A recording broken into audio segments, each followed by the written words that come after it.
গল্পকথায় তারাপীঠে বন্ধুদের সুস্বাগতম। আজ কৌশিকী অমাবস্যা, আর এই কৌশিকী অমাবস্যার শুভ লগ্নে আপনারা দর্শন করুন তারাপীঠ মন্দির এবং আনন্দময়ী তারা মাকে।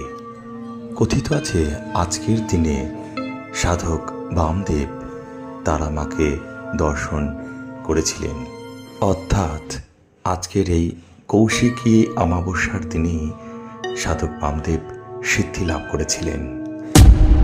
প্রচলিত জনকথা থেকে জানা যায় আজকের দিনে তারা মাকে দর্শন করলে এবং তারা মায়ের কাছে বিশ্বাস, নিষ্ঠা ও ভক্তি সহকারে পুজো নিবেদন করলে শ্রী আনন্দময়ী ব্রহ্মময়ী তারা মায়ের কৃপায় সকল ইচ্ছা পূর্ণ হয়ে থাকে।